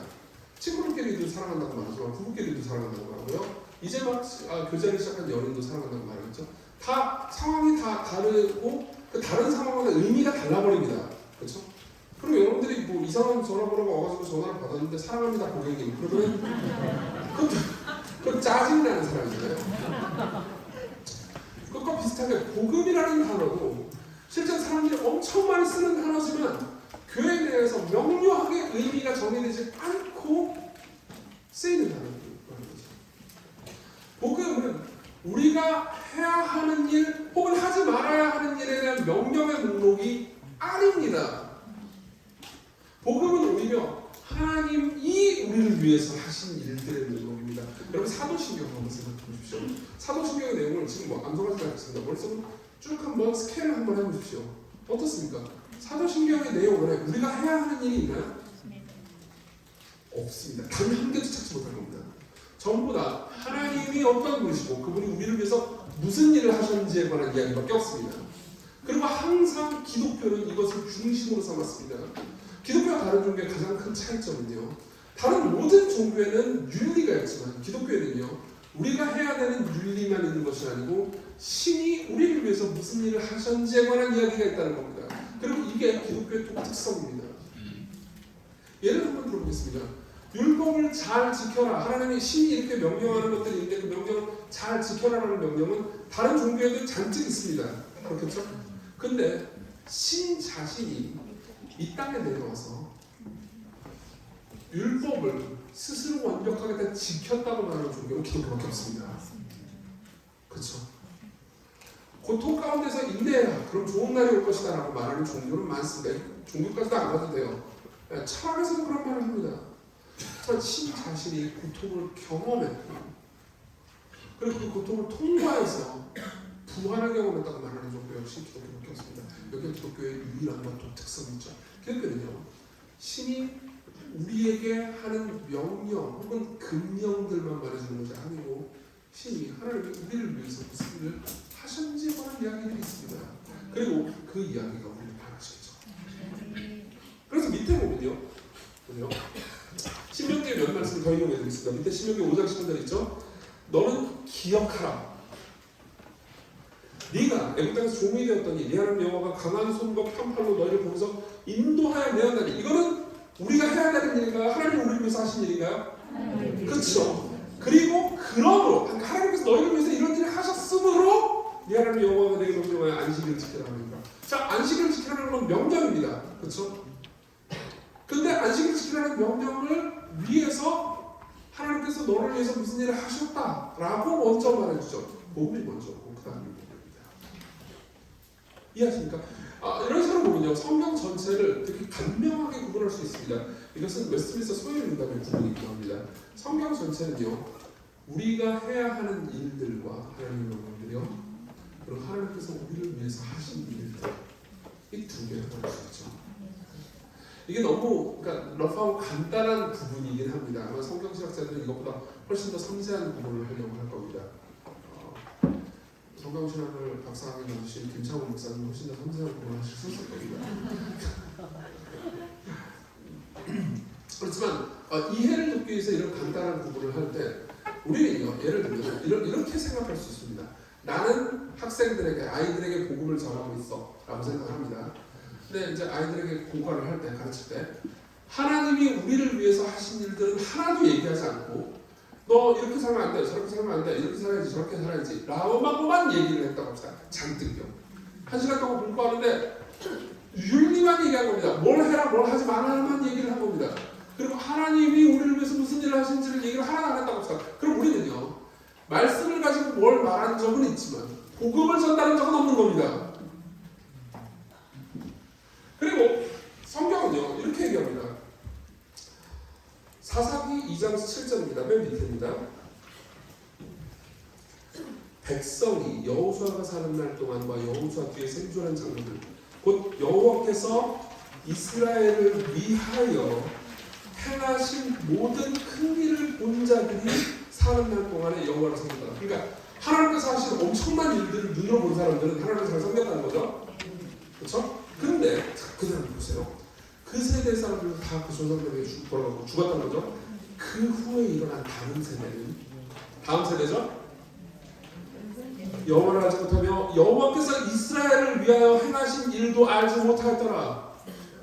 이스라엘 자손이 여호와의 목자를 악을 행하여 바알을 섬기고. 자, 보십시오. 여기에 원리가 나타납니다. 첫 세대는 하나님이 그들을 얼마나 사랑하셨는지, 그리고 그들을 위해서 어떤 일을 하셨는지를 듣고 보았습니다. 그렇기 때문에 하나님을 기억하고 섬길 수 있었습니다. 근데 그 다음 세대는요, 그들이 뭘 해야 하는지 뭘 하지 말아야 되는지에 대해서는 알았지만 하나님이 그들을 위해서 뭘 하셨는지는 몰랐습니다. 제대로 교육을 받지 못했던 거죠. 그걸 잊었습니다. 즉 복음을 잊고 윤리만 남았습니다. 그리고 그 결과 그 윤리를 지키지 않게 됐습니다. 이거는요, 제가 몇 구절만 인용했지만요, 여러분들이 나중에 이 구도를 가지고 신명기와 여호수아와 사사기를 읽잖아요. 그럼 똑같은 얘기를 계속해서 반복하고 있다는 걸 알게 될 겁니다. 신명기와 여호수아와 사사기는요, 끊임없이 똑같은 이야기를 합니다. 여호와께서 너희들을 애굽에서 구원하신 일을 너희가 잊었기 때문에 너희들이 우상을 섬기는구나. 너희들이 기억 상실증에 걸렸다. 이런 이야기들이 계속해서 반복됩니다. 자, 그리고 우리 다음 세대를 생각할 때 우리가 가져야 되는 생각도 이거죠. 많은 사람들이 이런 식으로 생각합니다. 보십시오. 이건 부흥의 역사를 거의 예외 없이 증언하는 공통점입니다. 한국교회가 이렇게 무너진 것은 한국교회의 윤리가 무너졌기 때문이다. 뭐 어느 정도 맞는 말입니다. 목사들이 나쁜 짓을 많이 했기 때문이다. 맞는 말입니다. 죄송합니다. 그리고 좋아요. 거기까지 좋은데 거기에 대한 해결책이 그러니까 윤리를 다시 바로 세우면 된다. 여러분 이것은요 그냥 기독교 얘기를 거기 포기하는 것 같습니다. 왜냐하면요 모든 좋은 착한 일을 하라는 윤리들이 다른 종교에도 있거든요. 생각해 보십시오. 여러분들이 다른 종교를 공부해 본다면요 신이 인간을 위해서 그토록 헌신했다는 이야기는 절대 듣지 못할 겁니다.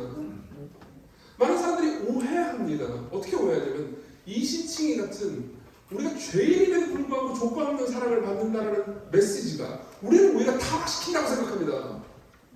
아니요, 절대 그렇지 않습니다. 절대 그렇지 않습니다.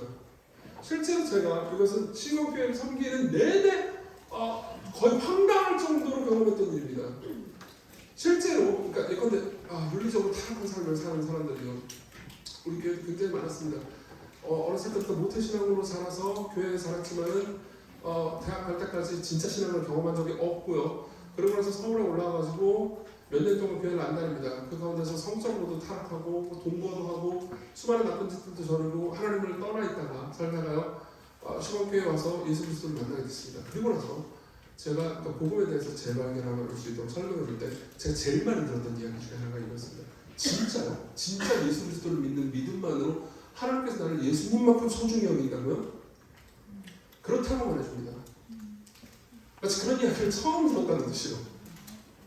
그리고 그게 그토록 위대한 이야기인지를 이해하고 나서는요 자신이 과거에 저질렀던 죄를 그 죄에 따르는 형벌이 두려워서가 아니고요 그 죄가 하나님을 슬프시게 하고 노엽게 했다는 사실을 슬퍼했기 때문에 죄를 이루어야 됩니다.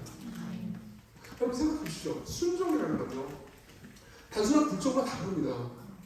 우리가 누군가를 사랑하면요 그 사랑하는 사람이 원하는 소원은 내게 명령이 됩니다. 제가 짝사랑하는 사람이 있는데 제 아내를 옛날에 짝사랑했죠. 아내는 오랫동안 저를 거부했습니다. 근데 그냥 길거리를 둘이 걸어가고 있었습니다.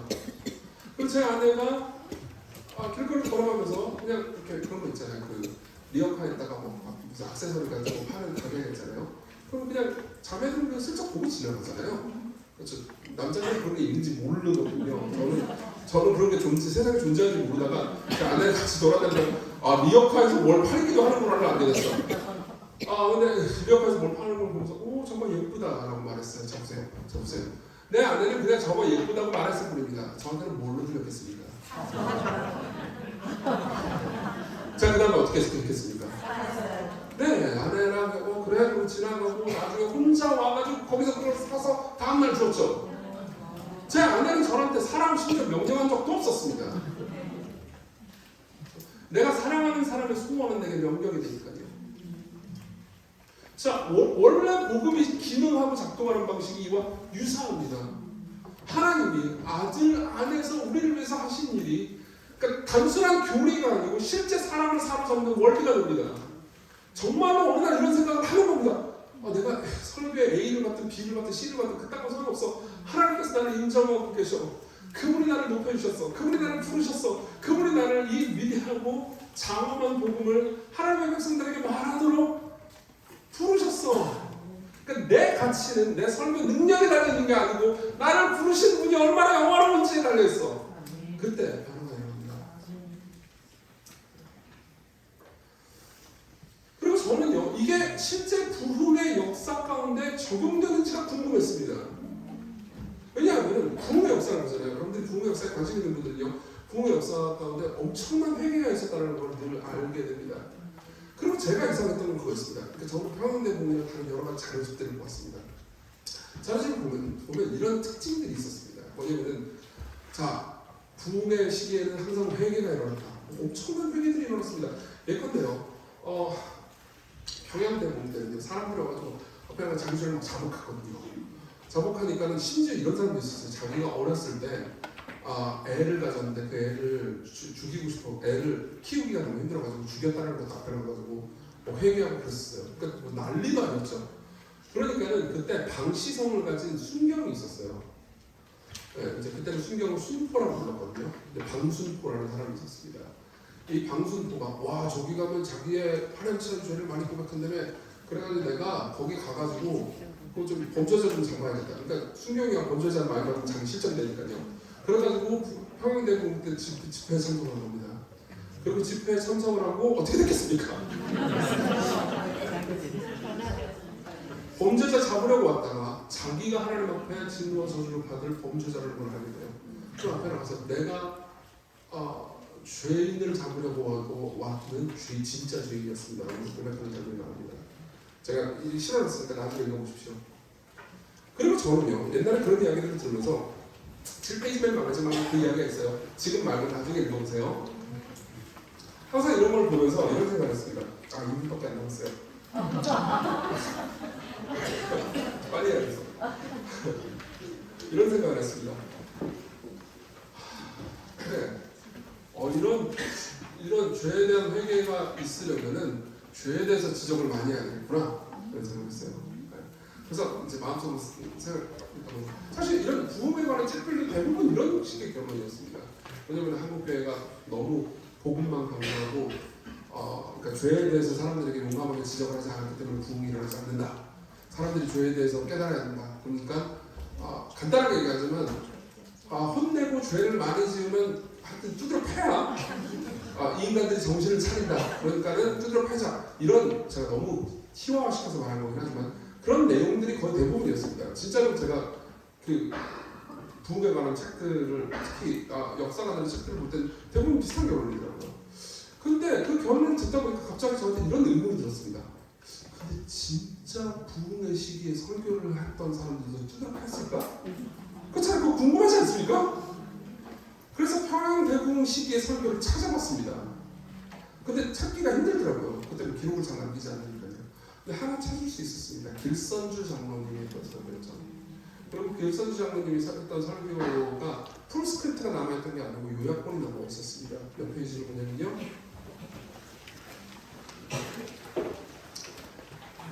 9페이지를 보시면 됩니다.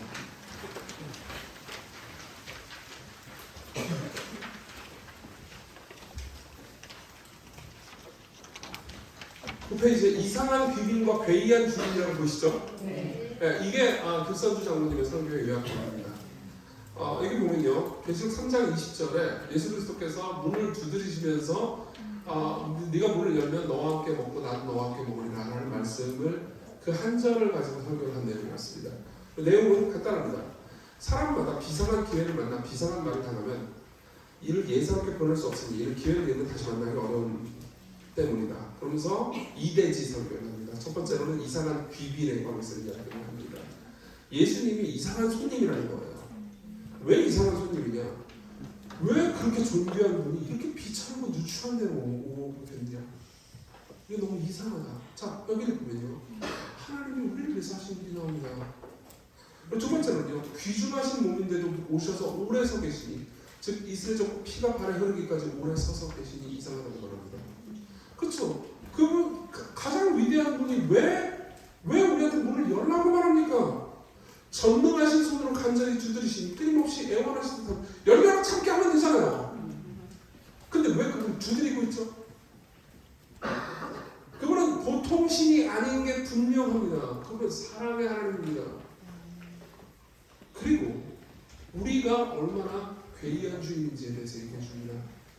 자애로운 얼굴을 하신 예수님을 환영치 않으니 괴이하다. 간절하신 예수님의 음성을 귀 기울여 듣지 않으니 괴이하다. 굳게 닫은 방문을, 내 마음문을 열 수 있는데도 열지 않고 여시기를 기다리시니 괴이하다. 저는 이 설교가 되게 정말 충격적이었습니다. 왜냐하면 그러니까 예수님이 얼마나 위대하시고 영광스러운지, 그게 얼마나 위대한 사랑인지에 대해서 이렇게 명료하게 말해주는 설교를 전 본 적이 없었던 것 같습니다. 그리고 이런 설교를 듣고 사람들은요, 내가 진짜 끔찍한 죄인이구나 라는 생각을 한 거죠. 결론을 내겠습니다. 뭐 제가 너무 길게 얘기했기 때문에 지른다고 받으려면 첫 번째 지금 결론을 내야 할 것 같습니다.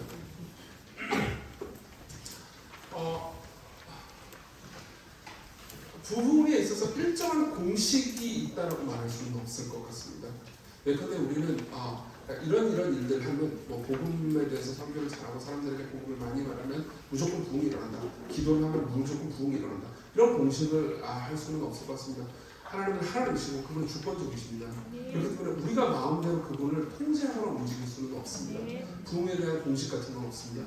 하지만 지금까지 성경의 근거를 통해서 그리고 교회의 역사를 통해서 하나님께서 자기 백성들에게 일하시는 것을 보잖아요. 그러면은 하나님께서는요 작은 무리들의 기도를 사용하셨습니다. 그리고 그들이 감동해서 예수 그리스도께서 그들을 위해서 하신 일을 기뻐하면서 말한 말들을 사용하셨습니다. 그분이 얼마나 자비로운지요. 저는 제가 만일 전능하다면요, 저는 이런 방법을 사용하지 않을 것 같습니다. 왜 설득을 합니까? 부착해. 강압하면 되는데. 설득하려면요, 나 자신이 아니라. 그렇죠? 그러면 부부싸움 한번 해보십시오. 많이들 하셨죠? 청년들 뭐 앞으로 또 하실 거고요. 청년들도 뭐 예를 들면 교회에서 누군가 친구들을 싸웠다고 해보세요. 그럼 화해하려면 어떻게 해야 되죠? 저쪽에서 나한테 먼저 다가와 주기를 기다려서 하면 안 됩니다. 그래서 내가 다가가야 돼. 그럼 내가 가려면 어떻게 해야 되죠? 저놈이 분명히 잘못했는데 불구하고 내가 먼저 다가간다는 사실 자체가 나를 낮아지게 하는 거죠. 인간이요 스스로 회개하려고 하지 않았습니다. 스스로 하나님을 찾은 적도 없습니다. 그분이 먼저 내려오셨죠. 그분이 낮아지셨습니다. 항상 먼저 다가가는 쪽이 바보가 되죠. 나는 한국어밖에 나는 한국인이고 저 사람은 미국인입니다. 근데 내가 저 사람을 사랑해요. 저 사람과 소통하고 싶습니다. 그럼 어떻게 해야 되죠? 저 사람은 나하고 소통할 생각이 없으면 내가 영어를 배워야 되죠. 그럼 내가 영어를 떠듬떠듬 씁니다. 그럼 바보같이 말하죠. 어떻게 처음부터 무창하게 말했습니다. 네. 문법도 시제도 안 맞는 방식으로 말할 겁니다. 말할 때 훨씬 더 바보처럼 느껴지겠죠. 하지만 내가 더 똑똑합니다. 저놈이 영어밖에 못하지만 나는 한국어와 못하는 영어를 배우고 있습니다. 보세요. 항상 더 사랑하는 쪽이 더 낮아지고 더 바보처럼 보이게 마련입니다. 여러분들이 섬기는, 여러분들이 말하는 예수 그리스도는요 영광스러운 분입니다. 그분이 신이신데 사람을 위해서 종의 형체를 입고 이 땅에 오셨습니다. 이분을 자랑하는 사람들과 항상 하나님께서는 함께 하셨고요. 그리고 여러분들이 이 예수 그리스도께서 여러분들을 위해서 하신 일을 자랑한다면요. 그리고 부흥을 위해서 여러분들이 기도한다면 하나님께서 여러분들을 사용해 주실 거라고 저는 믿습니다. 네. 너무 시간이 길었기 때문에 이대로 마치겠습니다. 네.